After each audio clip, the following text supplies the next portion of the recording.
तो उन्होंने भाजपा ने खत्म कर दिया। और एक ऐसा समीकरण आजाद समाज पार्टी के पास है, कमजोर वर्गों का, पिछड़े वर्गों का वोट, शेड्यूल कास्ट के दलित समाज का लोकल वोट, और फिर मेरा विश्वास है कि आजाद समाज पार्टी का प्रत्याशी कम से कम 30,000 वोटों जीत जाएगा। ये माहौल बिगाड़ने की कोशिश चुनाव से ठीक पहले आपको लगता है ये साजिश है? बताओ भाई क्या होगा परिणाम, परिणाम बताओ क्या होगा, जीतेंगे नहीं जीतेंगे?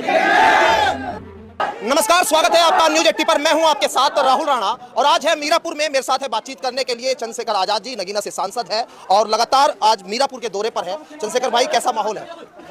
माहौल आप मेरे जाने के बाद पूछना, मैं कहूँगा तो मैं कहूँगा कि मैं ही जीत रहा हूँ और कोई मुकाबले में नहीं, मगर मेरा ये मानना है हम प्रयास कर रहे हैं। देखो, लोकतंत्र में जनता मालिक है, जनता बड़ी है। जब हम अपनी बात रखने के लिए जाएंगे तब उनको फैसले करने पड़ेंगे। रैलियों में वो लोग आते हैं, सही बात है, लेकिन हमारा प्रयास है हम मीरापुर को जीतने के दृष्टिकोण से कर रहे हैं, क्योंकि पहले जितनी शुरू हुआ था तब चुनाव आसान था, लेकिन अब इस तरह के प्रयास किए गए हैं कि सारा प्रयास यही है कि आजाद समाज पार्टी का जो माहौल बना है उस वोट में सेंधमारी।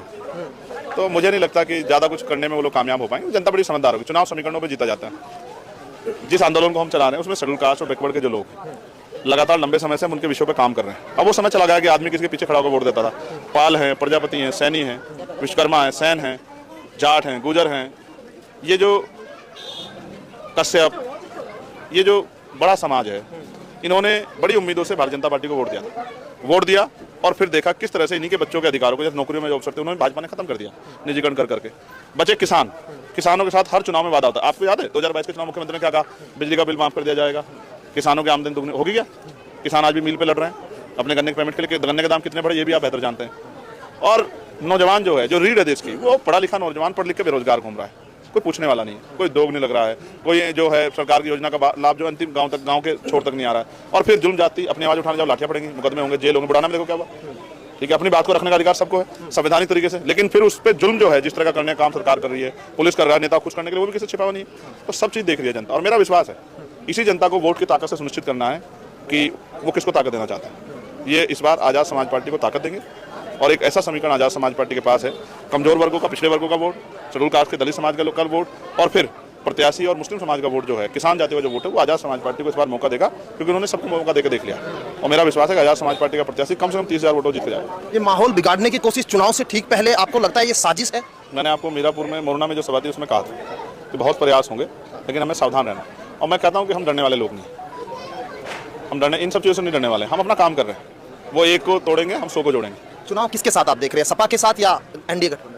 देखो, फिर आप जानते हो कि मैं किसी को बुरा नहीं कह रहा हूँ, लेकिन दूसरे किसी दल पे जीतने का समीकरण नहीं है। किस आधार पर जीत जाओगे आप मुझे बताओ? समाजवादी किस आधार पर जीत जाएगी आप बताओ? वो दावा करते हैं कि मुस्लिम बड़ी संख्या में उनके साथ 1,30,000 इस इलाके में। कितने पड़ेंगे आप बताइए। नहीं, आप बता दो ना। नहीं, वो तो देखिए समय बताएगा, लेकिन आप ज्यादा बेहतर। परसेंट बोल होता है, आप बता दो विधानसभा में 60 तक हो जाता है। कितने टोटल पड़ जाएंगे एक ही पार्टी को?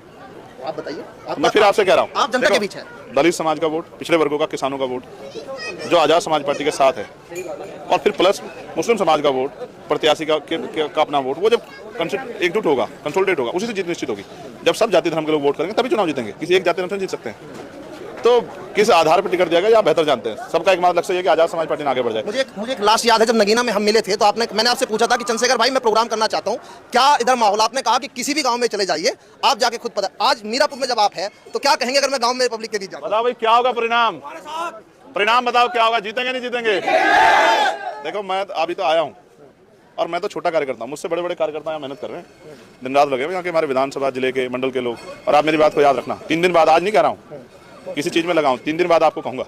राहुल भाई जाके जरा पता कर लो किसी भी गांव में। बहुत शुक्रिया बातचीत करने के लिए। और चंद्रशेखर आजाद जी जो है यहाँ आज मीरापुर में चुनावी कैंपेन के दौरान पहुंचे थे और साफ तौर पर उनका कहना है कि यहाँ 3 दिन के बाद हवा जो है वो बदलने जा रही है। किस ओर हवा जाएगी? क्या मीरापुर का जो मुसलमान है, दलित जो गठजोड़ है वो होने जा रहा है? अपने आप में कई सवाल, लेकिन 3 दिन में आखिर क्या होगा ये भी अपने आप में एक बड़ा सवाल। मेरे सहयोगी ऋतिक बालियान के साथ मैं राहुल राणा, न्यूज 80 मीरापुर विधान।